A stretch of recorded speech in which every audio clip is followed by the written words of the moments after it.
Today is May the 10th, 2016. It's going at 8 o'clock at night. I probably post this video before I go to bed tonight, since I don't think it's been 24 hours. But I finally finished Paris Vagabond by Jean-Paul Crabert. And this was translated from the French by Donald Nicholson Smith.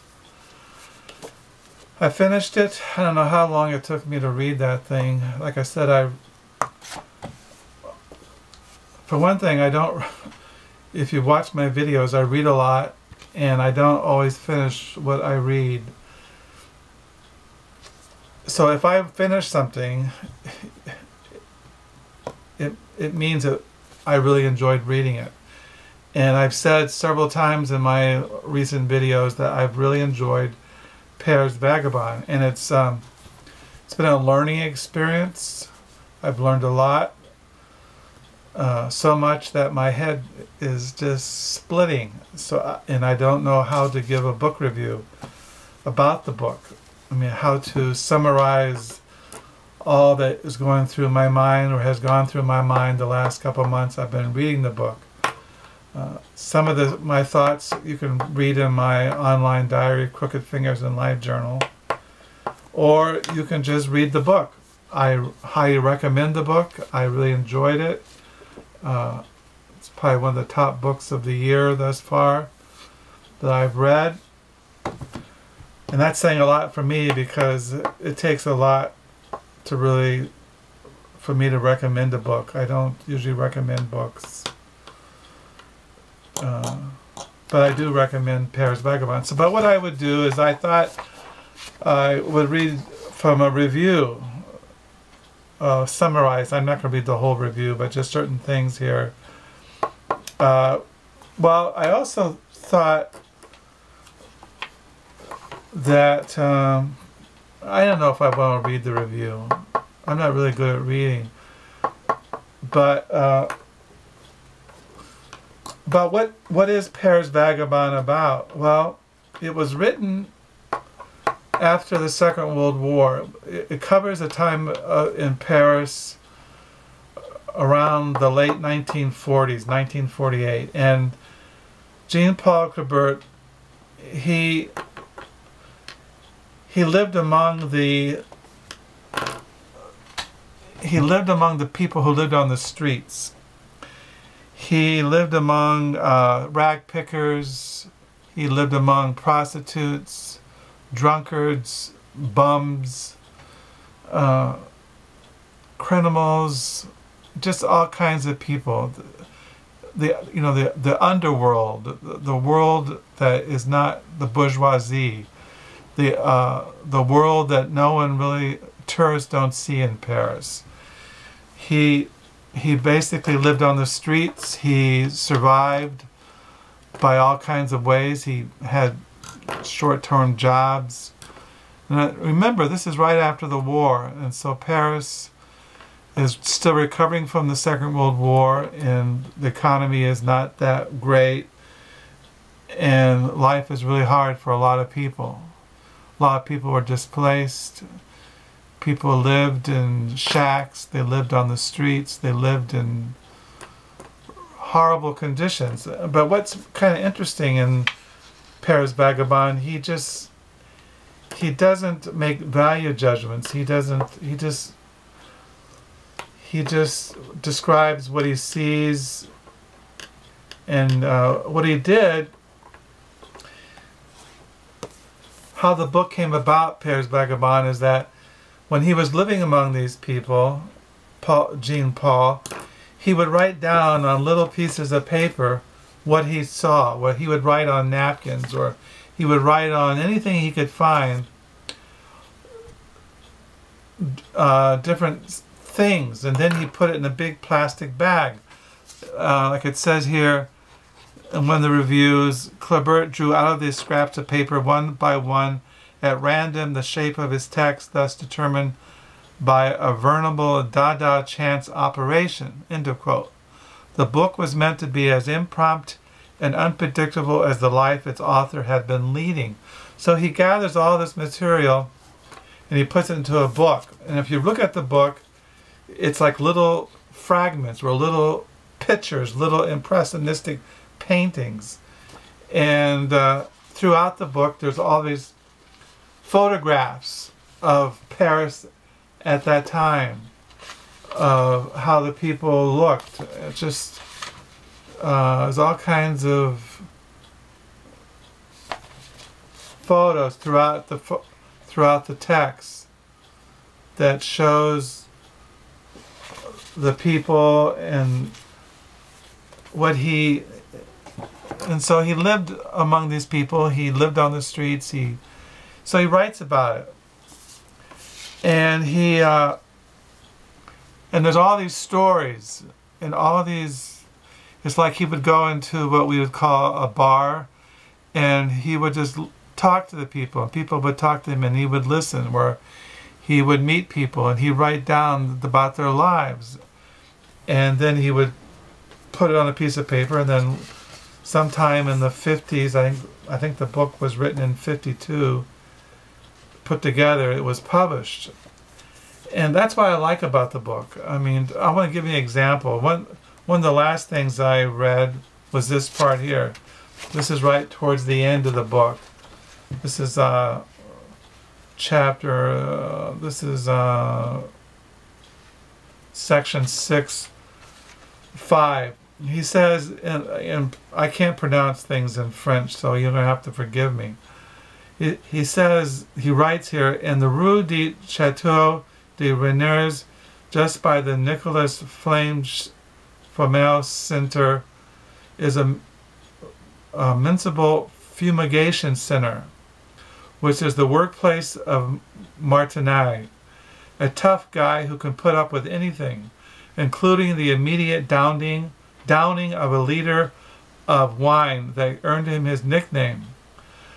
Martinez has the least fun-filled of jobs.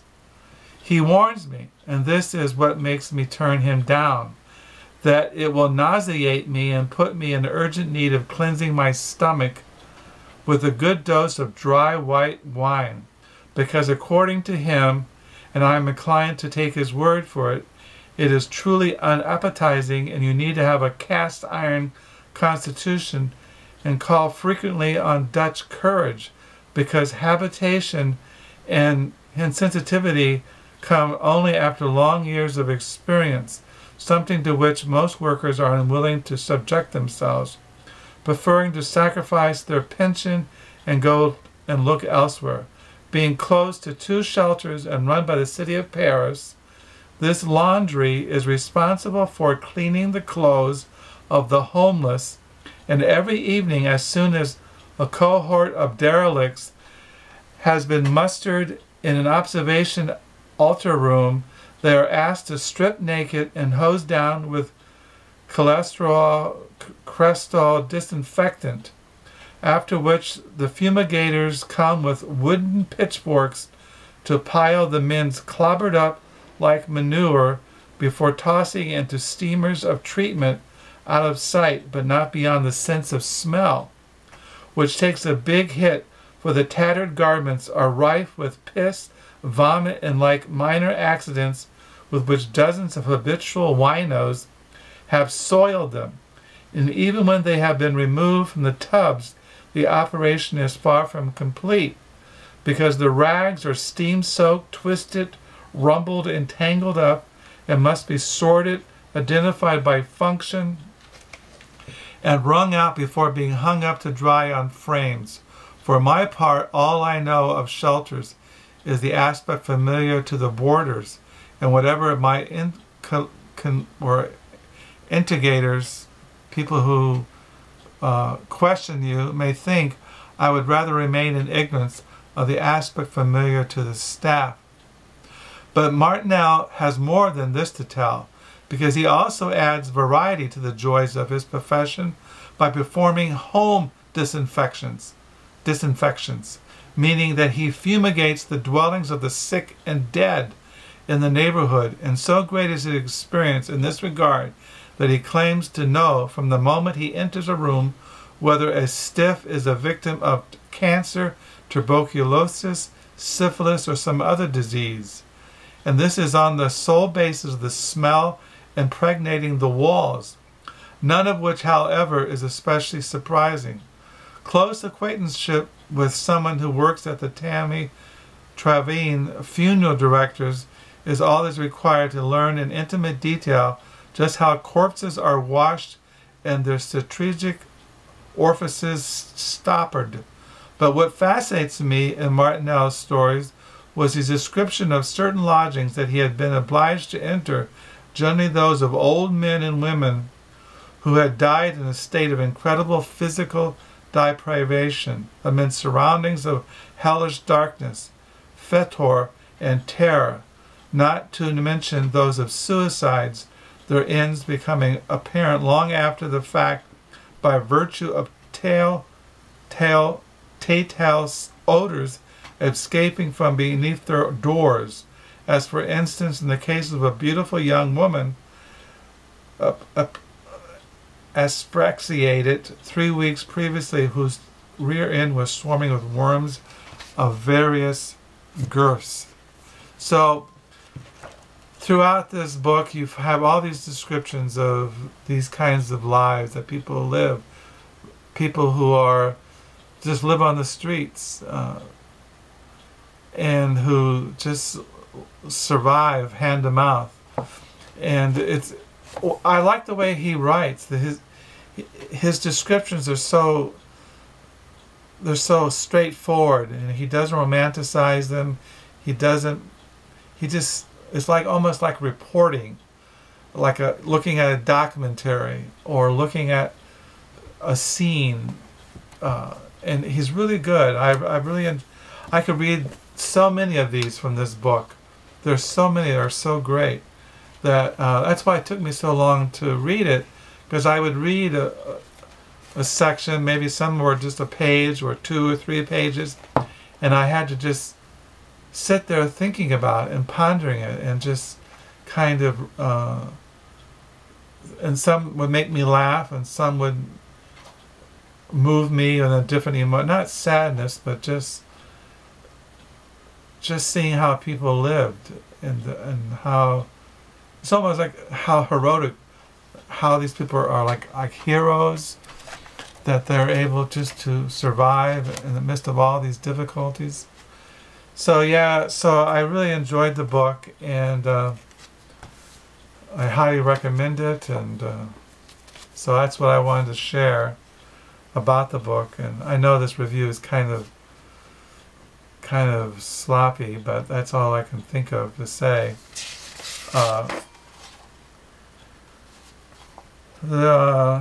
So just check it out, read reviews, look at my diary, my online diary, and so that's all I want to say. Today, like I said, it's a Tuesday, tomorrow's a Wednesday, I don't know. Today I've just been basically reading this. I don't know what else I read in my diary. Let me see. My diary, what else I read today? I already put my diary away. Oh, let me see. Today I read that Romans commentary this morning. This Epistle to the Romans, New International Greek Commentary by Richard N. Longnecker. I read that this morning. I did go to thrift stores. I went to one thrift store. I found a couple of books, which I'll mention sometime. What else I read this afternoon? I didn't really write much in my diary. I'm looking at the wrong time. I'm looking at my diaries. Oh yeah, here it is. Let me see. What did I read today? Let me see. I just basically read Epistle to the Romans, and then I read Paris Vagabond. So that's about it. I did get a book in the mail, but I'll mention that in the future video. So that's what I want to say. like I said, I recommend the book Paris Vagabond by Jean-Paul Clabert. I really enjoyed it. And so pick it up sometime. Till next time, bye.